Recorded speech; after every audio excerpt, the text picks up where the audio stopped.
In this video, we're going to be talking about how to start a church youth group from scratch. Now, I was in youth ministry for 15 years. I picked up a lot of cool hacks and tricks. And so in this video, I'm literally going to teach all of them to you. So let's dive in.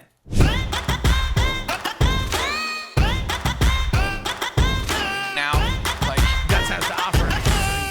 Okay, so doing effective youth ministry is something that is extremely important for not only church growth, but also just reaching the next generation. And so in this video, I'm actually going to break down the strategy that a middle school pastor used to grow his middle school ministry from 0 to 500 kids in only 3 years. And I actually took that same exact strategy when I became a youth pastor, and a lot of it came from some of the sticky sermon series that we used to reach out and attract new kids into our youth group.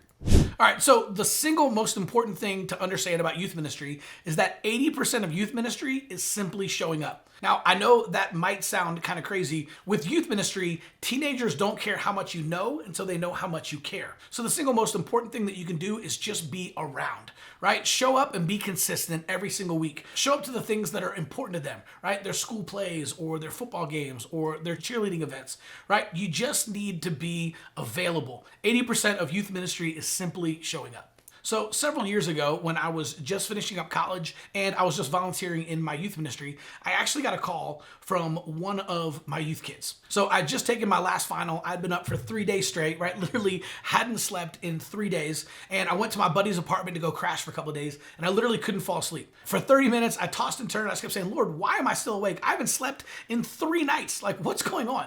And then my cell phone rang, and it was actually one of my youth kids. And he said, Abbott, my dad just died. Can you come up to the hospital? Right? And so immediately, man, I closed my phone and said, man, I'm on my way. I jumped in my truck. I sped up to the hospital. And the whole way I was just thanking the Lord because, man, Holy Spirit, if I had fallen asleep, I never would have woke up for that phone call. Right? I'd been up for 3 days straight. There's no way I would have heard my cell phone going off. But I was there at the hospital. I was there over the next 3 days at every single family event. It didn't matter. I didn't have the words to say. I had no idea. What do you say to a 16-year-old kid that loses his dad? There is nothing you can say. And I guarantee that if you asked him what I said during that time, he wouldn't remember anything except for the fact that I was there, right? I showed up at the hospital and I stayed all the way until we left. I stayed up at all the family things and I just hung out with him and his brother at the house, and I was just there. I was just around. And that's the single most important thing in youth ministry. A lot of times we kind of worry about saying the right thing or helping kids navigate the uncharted waters of being a teenager. But at the end of the day, the only thing that really matters is that you show up. So I share that story because this is a really important principle that I share in some of my own videos, and that's that growing churches don't find great leaders, they build them. So what was crazy about that time is all of the volunteer youth leaders that we had, were rock stars, right? These are guys, and all of us were, 19, 20, 21 years old. We were basically college kids or kind of just a couple of years removed from high school. But all of us had a heart for youth ministry, and we simply wanted to serve the local church. Right? We were raw. We made a lot of mistakes. We did a lot of really dumb things. We had concerts on the roof all the time. We got the cops called on us, right? But we also had like 200 kids show up, right? We made a lot of mistakes. We did a lot of things that you probably shouldn't in retrospect, but we were young and we were coachable. And so my pastor specifically made it a point from time to time of coming in and having youth leader meetings, literally just to kind of disciple and coach us through the process. And so this is something that's important to understand, right? We didn't just come out all being rock stars at youth ministry. None of us really knew what we were doing, right? But he came in and he specifically spent a lot of time developing us, coaching us, and pouring into us and raising us up as leaders. And so the cool thing is every single one of those youth leaders at some point went on to either be a senior pastor or a youth pastor at some of the most influential churches all across the nation. In fact, I could probably sit here and bore you to death, but actually name a bunch of the churches, and you've heard of most of them. It was a really, really crazy thing, but it's not because the church just got lucky and found all these rock star youth leaders. These were homegrown. A lot of these people had grown up in the church or had come from colleges, and Pastor Bill specifically took time to develop us, to coach us, and to disciple us because he didn't find great leaders, he built them.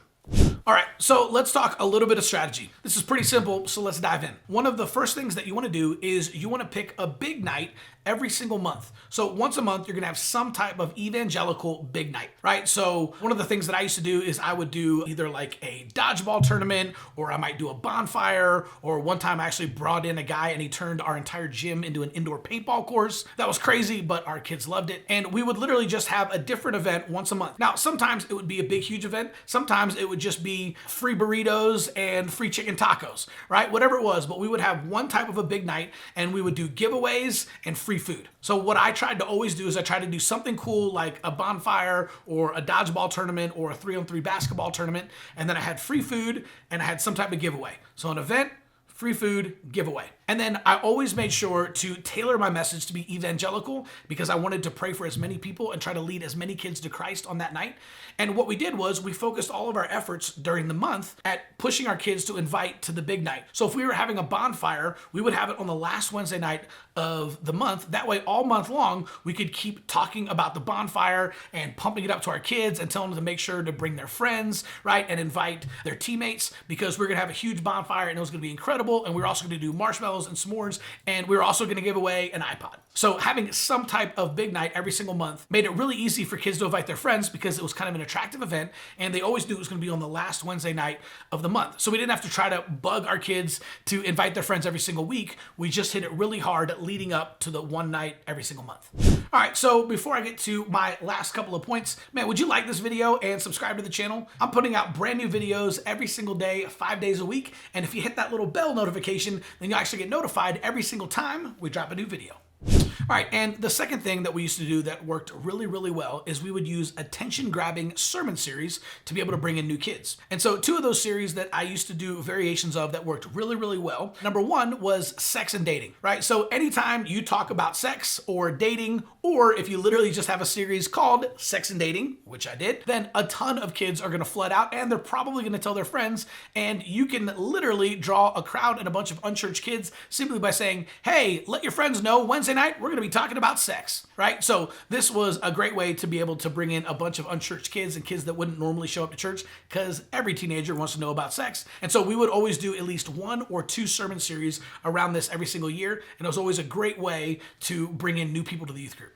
The second one that we did is we would make a list of the most common questions that kids would ask about God, and then we would promise to answer those in a sermon series. So for example, every single October, I did a sermon series called Brainwashed. Does God really exist, or are we all just brainwashed? And so I would literally print up brainwashed cards that I would pass out to all of our kids so that they could invite their friends. And on the front, I would literally just had a graphic that said brainwashed. Does God really exist, or are we all just brainwashed? And then on the back, I would list out all the questions we were going to be answering all month long in our sermon series. So some of the questions that we would talk about were, why do bad things happen to good people? How can a loving God send people to hell? Has science disproven Christianity? How could a good God allow suffering? And aren't all religions basically the same? Every single year, this was a huge hit because these are questions that teenagers are actually asking.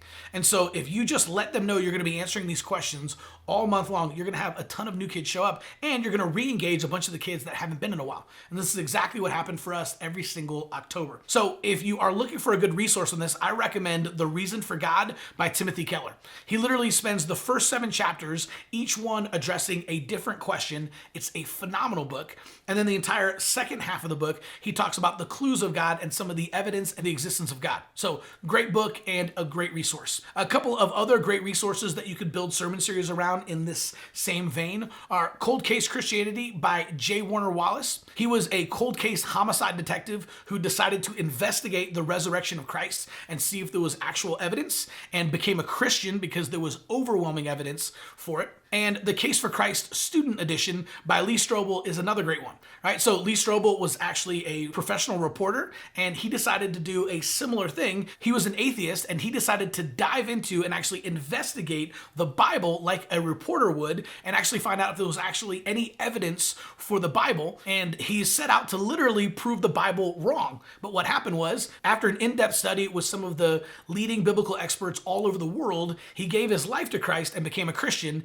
And then he took all that research that he did and he turned it into a book, and that's The Case for Christ. And finally, one of my personal favorites, I Don't Have Enough Faith to Be an Atheist by Frank Turek. So this is another great book where Frank actually goes in and talks about just what a giant leap of faith you have to take in order to be an atheist. That it actually makes way more sense, and it actually takes less of a leap of faith to be a Christian because there's so much more evidence for Christianity. So a great book, and all 4 of these are great resources. You can literally use all 4 of them to put together a sermon series, or you can literally put together separate sermon series around each one. So The Reason for God, Cold Case Christianity, The Case for Christ, and I don't have enough faith to be an atheist.